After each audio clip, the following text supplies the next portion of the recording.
Okay, I'm going to talk a little bit about China right now. Presidents in China, and there's the issues that come up about theft of intellectual property and human rights violations.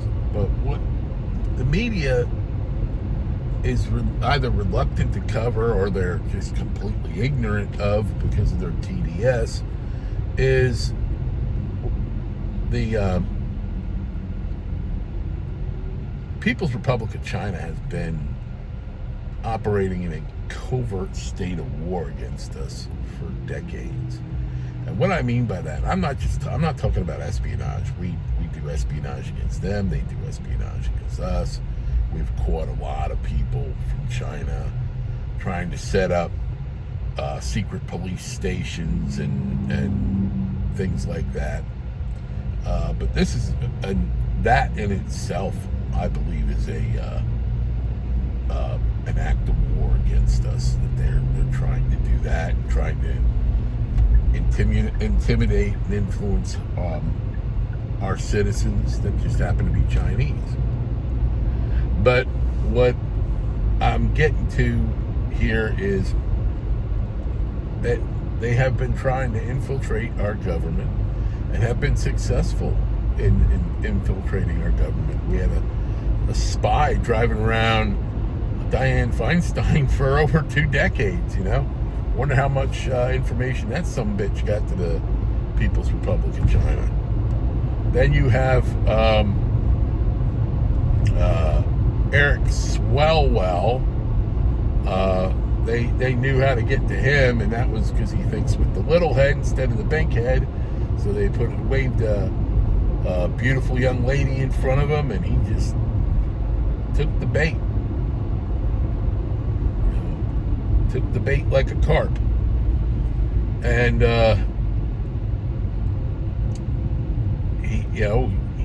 she managed to get a Chinese agent working in this as a staffer, an intern for Swalwell in his office. And she was involved with campaign financing for his re-election campaign. So they were both very deeply embedded in the Swalwell's office. We've got a whole bunch of police activity up here at Sheffield Parkway and 17. But getting back to the subject, you had a mayor of Acadia, California, was its agent for the Chinese government. There was someone working in the governor's office in the state of New York that worked under Cuomo and Hochul. That was a spy. Yeah. So the espionage is definitely there. But what I want to talk about is their attempts to damage or destroy our agriculture, and I'm sure there's been some success for them.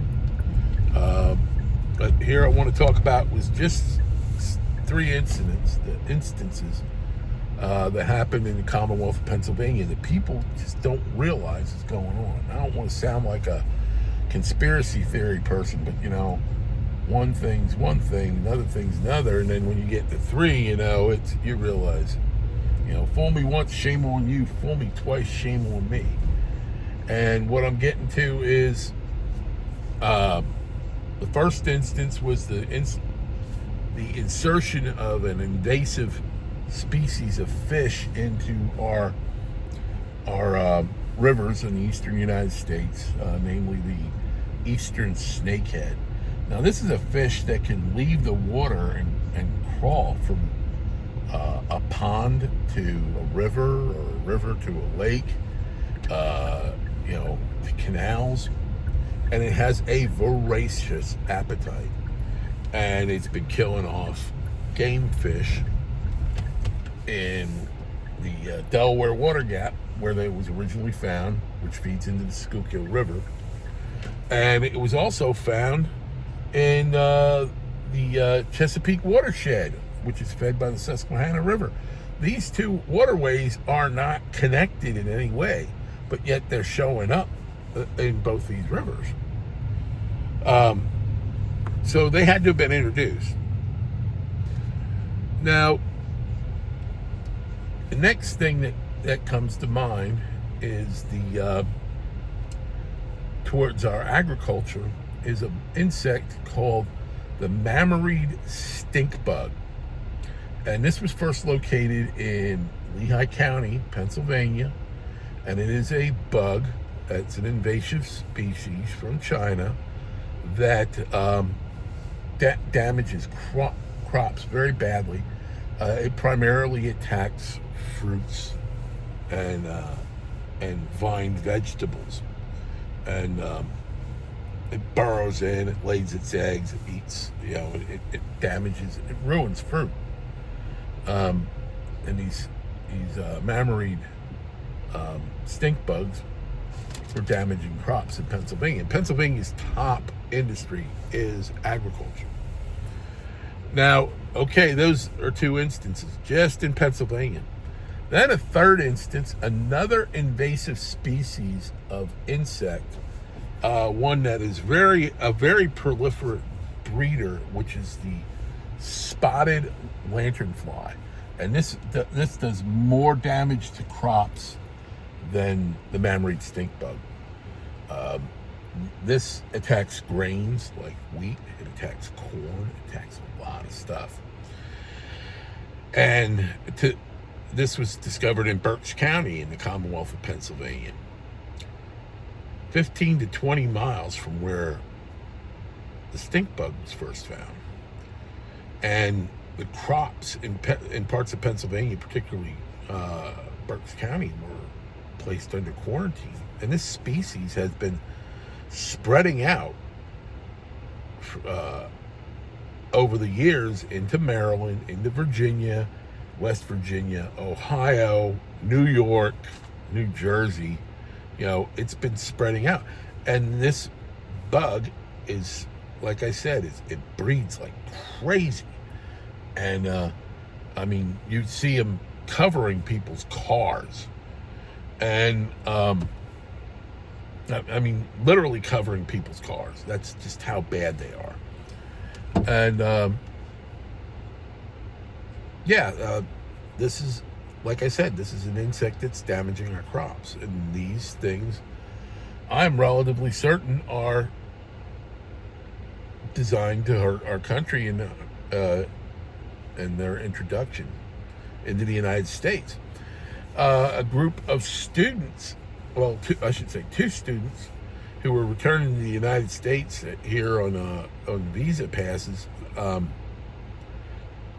dog from customs detected something on their person, and it was a fungus.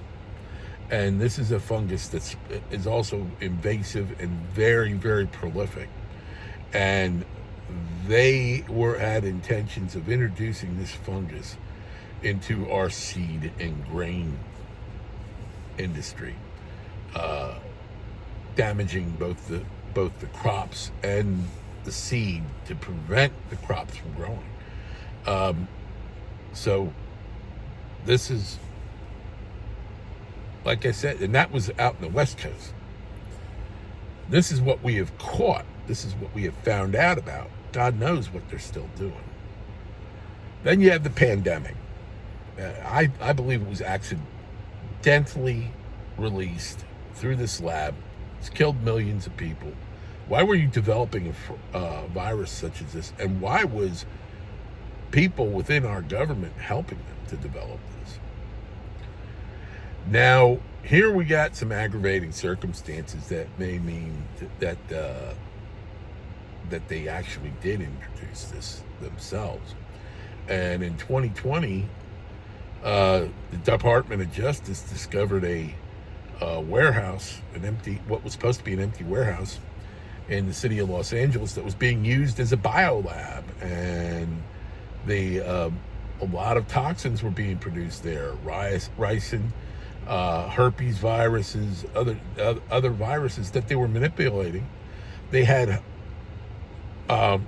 hundreds of rats that were genetically engineered to carry the COVID virus. into our population. The This lab had a number of things, including COVID. All right, and this is it during the pandemic. They were in operation during the pandemic, and they had a number of other things that are also spread by rats, like typhus, also in these labs. So here you have a biolab operating during the pandemic in the city of Los Angeles, and they're using COVID. This guy has been in prison since 2023. They found out about this in 2023. He's been in prison since 2023, federal prison.